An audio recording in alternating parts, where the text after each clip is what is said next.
Hello everyone, these are my thoughts on the XTC album English Settlement. XTC are a unique, quirky, forward-thinking, post-punk, new wave group from the late 70s, early 80s. I've listened to two of their albums so far in my journey, those two being Drums and Wires and Black Sea. Drums and Wires was my first introduction to XTC's music. It's the first time I've ever heard stuff that they've made, and I will say that it has some really strong tracks on there, and it really made me look forward to what XTC had to offer. Tracks such as Making Plans for Nigel and 10 Feet Tall were songs that really just stuck with me. I still listen to them now.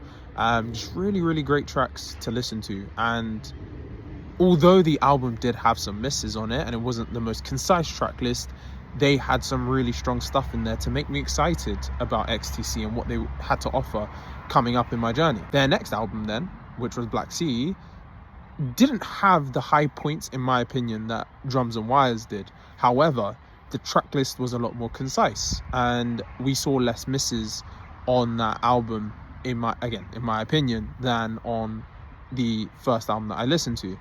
And these tracks again were really enjoyable, really forward thinking, really unique.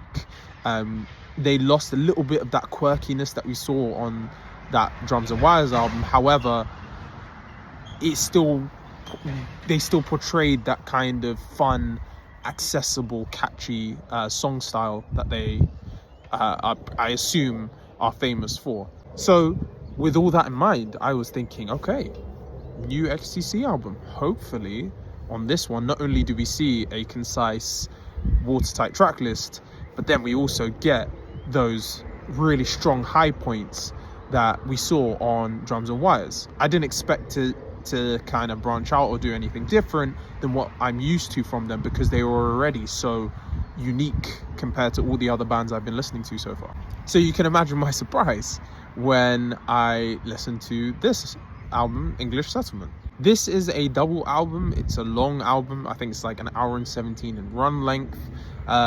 It is a hefty listen. There's quite a few songs on here. Stylistically, this album does follow that kind of like conceptual approach to creating and writing the songs for this album, very similar to their last one, Black Sea. However, the concept isn't necessarily what I was expecting. They go down this more acoustic based, guitar based, folky sound, which I didn't expect from them at all. There's like this almost medieval twang to a lot of the songs on here, and it is quite unique. I haven't heard anything like it so far, for sure. The first side starts off with Runaways, which is like this almost daunting, eerie kind of guitar-based track. It's not aggressive at all. It's not in your face. It's actually very, slow and gradual, but it's almost hypnotic. And there's other songs on this first side that do have that hypnotic tone.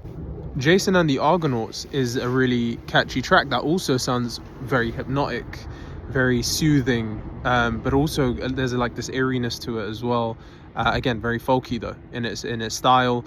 Yacht Dance, while I'm not the biggest fan of this song particularly, and I'm, it's not necessarily a catchy song or anything for me, the guitars on this are so mesmerizing and so well played, can I just say. And a lot of the instruments on this album are really well performed, well conducted, well rehearsed. I think it is very impressive, some of the instrumentals and the guitar playing on here. And lyrically, there's many different approaches to this album, especially again focusing on that first side.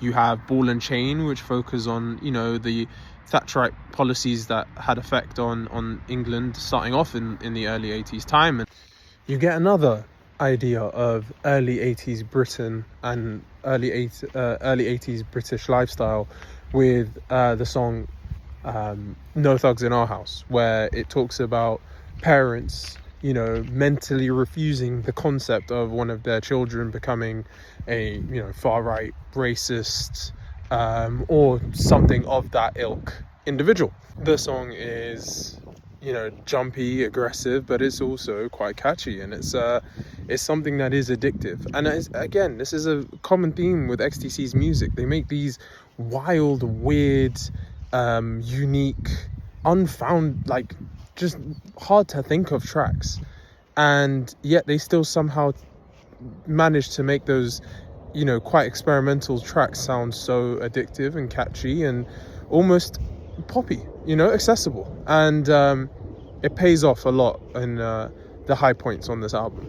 But then they have those songs that do sound very accessible and very pop centric, and it's not in a bad way at all, because again, they are really well written, well performed pop songs. Sense is Working Overtime, I believe, is the hit from this album, and it sounds fantastic. It is a really good, catchy track. I don't think it's like the best XTC song I've ever heard or anything, and I don't think it's the best song on this album even, but it is still a catchy tune. But then I'm listening to All of a Sudden, and I'm like, this is a hit. I don't know if it was, but it sounds like a hit. It sounds like a song that should have become popular. So that's another track I think should be added into that conversation from disc 1 for sure. Now disc 2, I think, again, this is my opinion, but I think disc 2 starts to go down a lot more of an abstract, experimental sound. Something a bit more unique, a bit more unheard of, in my opinion. And I think it does sound really, really interesting. Some of the experiments don't pay off fully, in my opinion, but some do, and they sound pretty good. The first couple tracks are songs that, in my opinion, don't hit the experiments well, in my opinion. Songs such as Melt the Guns, I think, while I can accept and appreciate the messaging behind the song, talking about, like, you know, the reliance on arms and things like that, I'm just not that interested in the actual strong structure. It sounds unique, it sounds weird, but it's not a song that is particularly catchy, in my opinion, and I don't see myself listening to the song in the long term anyways. And while I can appreciate the weirdness and just insanity of a track like Leisure, it just is so jarring and almost uncomfortable to listen to, especially during the part where they're just saying the word leisure in the hook for so long. That part, it just sounds like a siren almost. There's a grating on my right ear. I don't know, I can't really sit through that track personally, but I can see why people might find this track endearing and interesting to listen to for sure. I guess you can only really say if you like it or not if you check this track out. But then you have other tracks such as Fly on the Wall, you know, giving off this almost, you know, 1948, you know, Big Brother type story in the lyrics. I think this is a really interesting track. The instrumental was absolutely wild.